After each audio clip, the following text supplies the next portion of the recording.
Bankruptcy Manager Kevyn Orr is live in studio with us now. Thank you so much for being with us tonight. Hey, Jim and Joanna. You heard Jim's report there. The first question to you, has the governor asked you to withdraw that Chapter 9 filing? Well, I haven't had a chance to talk to the governor yet since we heard of this news, and I understand that the Attorney General, as was reported in the show, is currently taking an appeal. So we're going to be represented by counsel, and they're going to advise me accordingly. What happens in between now and then? Can you go on with it, or do you have to abide by that? Well, and stop there's nothing pending right now. I think it raises important concepts, obviously, but because it's under appeal and it's currently being litigation, I'm going to be a little careful about commenting on it. I will say this, I just received notice that a bankruptcy judge has been appointed. It's Judge Stephen Rhodes, very accomplished practitioner who's been around for a long time, knows the code backward and forward, so this will all be played out in the courts. Okay. Let's talk a little bit about the timetable here, because it's interesting, Kevin, that we have a timetable that reflects not only when your appointment is up, you have about 15 months, that also reflects about the time that Governor Snyder is up for re-election. And I know today in that press conference there really was an urgency from you and the governor to get this done in the time that you have left, roughly 18 minutes from start, 18 months I know months what you mean. Yeah. from start to finish. So can we really get that done with the experts saying it's going to take 3, 4, 5 years? No, we can get it done. You know, in a lot of cases that I've been involved in, I've heard the same thing, that you have to have the time frames of years and years and years, and in each one I've been fortunate enough to have some success with moving things quite along. That's why today we filed with our papers a request for a scheduling order. So we know there's going to be opposition. You've heard it. We know there's going to be conflict and litigation. We know people are going to attack our eligibility. People are going to even raise questions about whether or not the city's really insolvent. My own personal belief is that these questions are sort of Sisyphean. I mean, they're not accurate, they're not true, but they have to do this in litigation strategy, and we'll play that out. But let's manage this in a way that keeps us moving forward so that we have progress, so that we can keep fidelity with that time frame. In the meantime, any indication since this filing yesterday, you have said the door is still open, you want to negotiate with people right now. Absolutely. Have any creditors come to you in the 24 hours since this filing and indicated to you that, okay, let's sit down and let's keep negotiating? Well, we already had ongoing negotiations even as we were filing yesterday, and those have continued even this morning. So we will continue to reach out to any stakeholders, any creditors, any unions, so on and so, despite the kerfuffle that's going on in the courts, because we really do believe that given the realities that are on the ground, the level of debt, the practices that the city's engaged in, our inability to service this debt even if we wanted to. Given those realities, we have to move forward for a negotiated solution, or one that we have to adjust in court. Everybody knows that there is a little bit of difference of opinion when it comes to the pensions and the fire and police unions. You have you said this today during the press conference, that you're going to have a retiree committee. Yes. Who is a part of that, and when does that begin? Well, that begins, we filed with our papers. As I said, it's a little unusual that the proponent of a plan of adjustment, meaning the debtor, would actually ask for an opponent to come forward. But we asked the unions earlier would they represent retirees. They declined for obvious reasons. We don't take umbrage at that. But we think it's important that there be someone to represent. Out of the 30,000 employees and retirees, 19,700 of them are retirees. So we're going to ask the court to appoint a retiree committee. The exact details of who's representative on that, how it's stood up, will be panned out in court. But we have a judge today. We're going to address this hearing with the EM County Circuit Court, address those issues, and then presumably we'll go forward in bankruptcy court with all of that. We have almost $12 billion in unsecured debt, and some of those creditors are bondholders, many pensioners. Some wonder, are they both treated fairly in bankruptcy, and should they be? Bondholders, I heard you say today, knew the risk of buying bonds for the city of Detroit. Pensioners say, look, we paid into this. We were counting on this for our retirement, and they don't get Social Security. So should those two be on level playing fields? Well, some don't get Social Security, but there are two points in that regard. Fire and police do not. Detroit and fire uniform do not, but there are two questions in that regard. Number one, when we're talking about adjusting the obligations for pensions in bankruptcy, we're talking about the unfunded portion, and police and fire and general service are only two pensions in the city. Police and fire and general services may have different levels of underfunding. Police and fire, initial indications are police and fire may be a little bit better off than general services, so we're talking about that delta, the difference between the two. The other thing is, on the other side of the creditor side, they have the same policy arguments that general obligation bonds are generally thought of to have an implied covenant of the full faith and credit of the issuer, usually a municipality of the state, behind the bonds. And there's no security instrument. Nobody is arguing that somehow there's actually a pledge, a collateral pledge, a cross-collateralization or security. There's none of that. They're saying that there's some sort of implied obligation, that this is crucial to municipal financing, and this is how how cities run. So both parties have competing policy arguments as far as they go. And for those that have paid into the pensions, we're saying, you know, that payment in, to the extent you're funded, is going to be protected. But there are other activities that the pensions engaged in with investments. General services, 30% of their investments are, you know, private equity, direct investment, real estate that did not have the benefit of an advisor.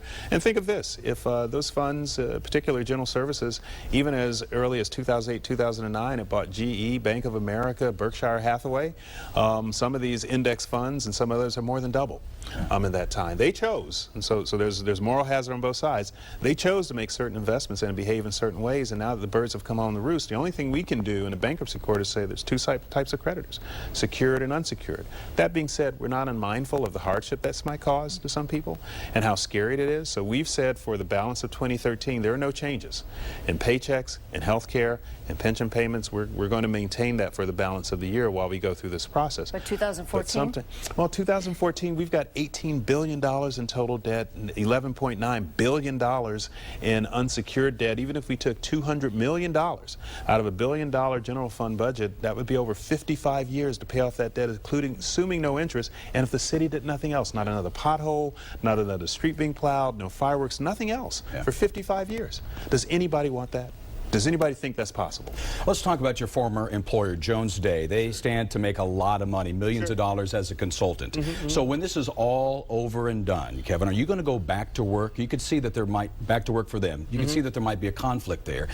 Please address that, and will you go back to work for them after this is done as emergency manager here in Detroit? 3 points. Number one, I totally severed my relationship with my firm. I'm still very proud of my firm, and we've done good work. In fact, my firm has submitted a fee bill for $1.4 billion. We have a fee cap. They've written off over $3 million in fees. So I'd be interested to see if any of the detractors are willing to have a basically 3-to-1 ratio in terms of the write-offs based on what they're billing. I know, but it's still a lot of money. Let me get to it. It's a lot of money, Jeff, but this is a lot of work.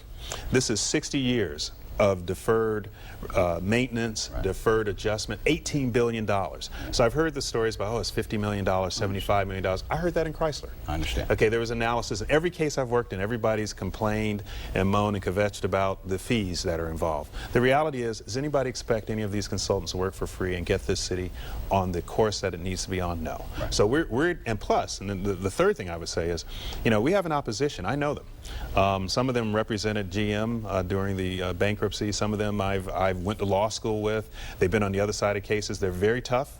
They're very competent. We're not going to unilaterally disarm. Let's continue to talk about those expenses, because Jefferson County, Alabama, $4 billion bankruptcy, about $20 million in attorney fees. So you stand to reason here about $80 to $100 million. Now, I know that you have a plan, because I've asked you, what is in place to keep those costs down? You actually have a way to keep those vendors' fees down and the attorney fees down, right? But here, I want to emphasize this, and I want to be very clear about it. We should not be penny wise and a pound foolish. This is 60 years of deferred maintenance. I know everybody's focusing on the fees, but we cannot afford to be provincial about the representation that we need. We have brought the best people in who have come up with a plan when over the past 60 years nobody else has. And frankly, nobody else has come forward. What they've come forward with is a lot of conflict and litigation, but they haven't come forward with a plan. But there are checks and balances. Well, first checks and balances.